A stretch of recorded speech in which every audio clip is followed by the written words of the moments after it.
주당이익 그냥 전체적으로 바로 요약할게요. 여러분 주당이익이 뭐죠? 당기순이익을 주식수로 나눈 겁니다. 네, 그 뜻이 뭐예요?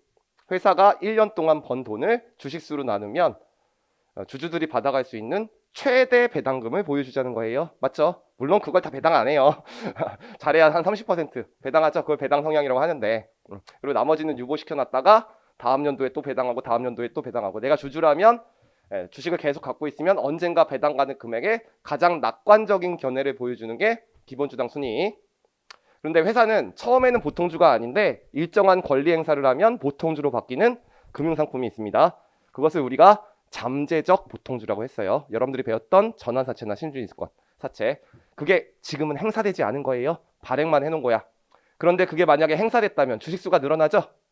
근데 이익은 고정돼 있으니까 내가 받아갈 배당금이 줄어드는 효과가 있죠. 그래서 가장 보수적인 금액을 보여주자는 게 배당 받을 금액 중에서 그게 희석주당 순이익.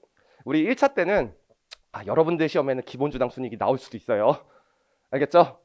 우리 회계사 시험은 아무래도 희석주당 순이익이 나오는데 여러분들 시험은 기본주당 순이익의 배점이 한 10점 그리고 희석주당 순이익이 5점일 수도 있어요. 알겠죠? 그러니까 기본주당 순이익도 제가 한 문제 풀어줄 거야. 그래서 일단 기본주당 순이익을 먼저 구해야 돼요? 희석주당 순이익을 구해야 돼요? 기본주당 순이익을 구한 다음에 희석효과가 있는 것만 희석주당 순이익을 구하기 때문에 여러분들 이 문제를 풀 때 싫어하는 이유가 뭐예요? 1차 때 제끼는 이유. 시간 안에 못 풀기 때문이죠.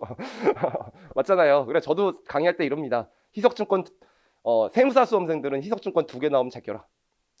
1개만 있으면 풀어라. 기본주당 순이익은 풀어라. 3개 나오면 무조건 3번이다. 그렇게 말하는데 2차는 달라요. 2차는 충분하게 풀 수 있습니다. 그래서 여러분들이 이제 기본주당 순이익과 희석주당 순이익을 구할 때 이제 주의할 사항들을 제가 설명할 거예요. 여러분들 우리 주당이익을 영어로 earnings per share라고 해요. earnings per share. 이익을 주식수로 나눈 거라는 거야. 그래서 저는 EPS라고 쓸게요. 첫 번째 기본 EPS인데요. 우리 기본 EPS 구할 때는요. 우선주에 대해서는 EPS를 구하지 않습니다. 왜냐하면 우리나라 실무에서는요. 전부 다 비누적적, 비참가적 우선주만 거의 다 발행돼요. 그러면 액면 금액이 5,000원인데 배당률이 10%예요. 1년 동안 받아갈 우선주 배당금은 얼마로 결정된 거야? 500원. 다시 액면 금액이 5,000원인데 배당률이 10%예요. 우선주가 받아갈 배당금이 얼마예요? 500원. 자, 우선주의 주당이익 얼마예요? 500원. 그 500원에다가 주식수를 곱한 거예요. 주식수로 나눠준 게 우선주에 대한 주당이익이잖아요. 비참가적 비누적적 우선주는 이미 주석에 액면 금액과 배당률이 나와 있어요. 그러니까 따로 별도로 주당이익을 계산할 필요가 없어요.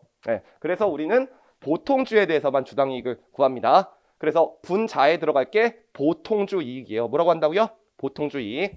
그러면 자, 우리 주당이익도 두 가지가 있죠. 기본주당 순이익과 기본주당 계속영업손익 두 가지가 있어요. 어차피 같이 계산하는 거니까 당기순이익이 주어지면 기본주당 순이익 구하시면 되고 계속영업 손익이 주어지면 요 숫자만 계속영업손익으로 바꿔서 기본주당 계속영업손익 구하시면 됩니다. 근데 이게 전체 금액이죠.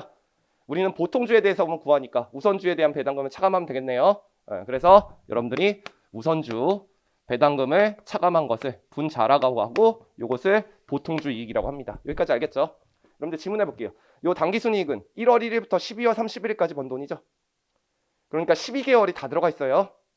그렇죠? 근데 주식수는 1월 1일 날 발행된 주식이 있고 7월 1일 날 발행된 주식이 있으면 그걸 그냥 더해주면 안 되죠. 7월 1일 날 발행된 주식은 12분의 6을 곱해야 될 거 아니에요.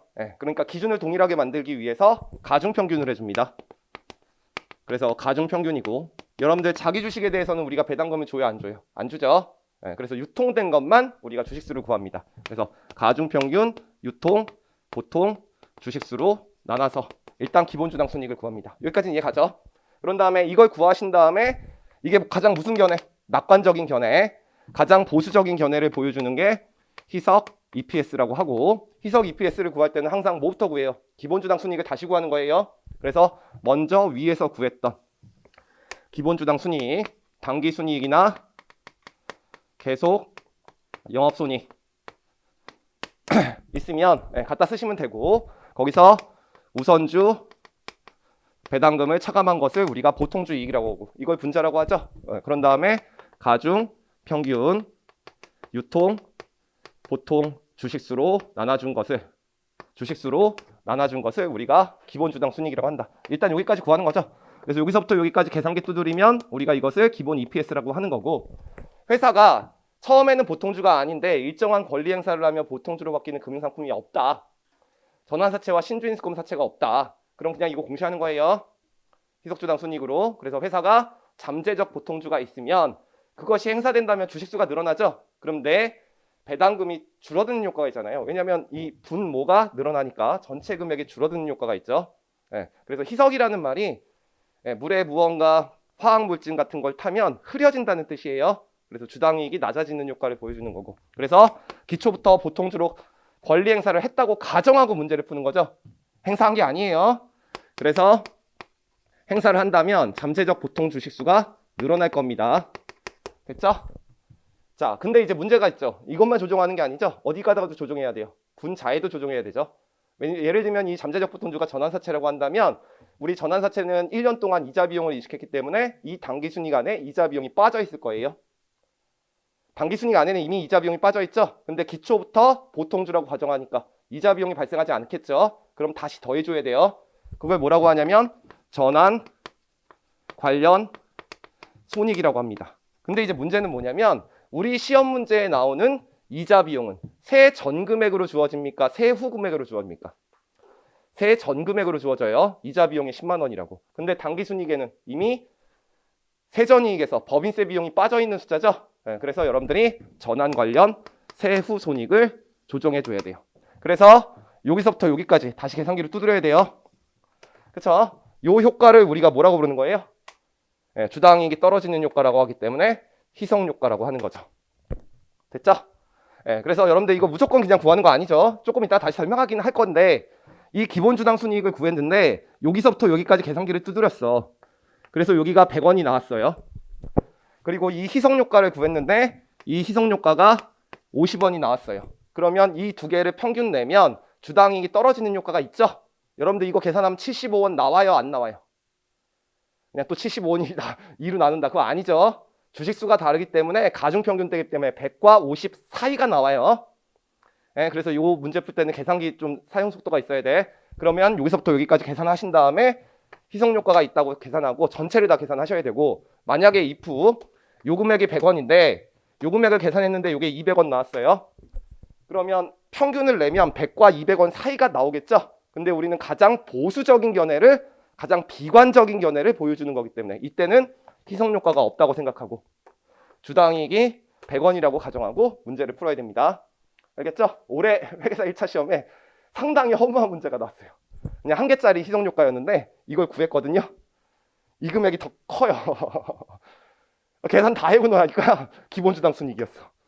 우리는 그런 문제 안 나와요, 2차 때는. 그래서 이렇게 일단 기본적으로 여러분들이 이 공식은 외워야 됩니다. 자, 이 공식이 어디 나왔냐면 2페이지에 나와 있어요. 파란색 박스에. 그래서 그거 한번 읽어봐야 돼요. 그 파란색 박스 4개.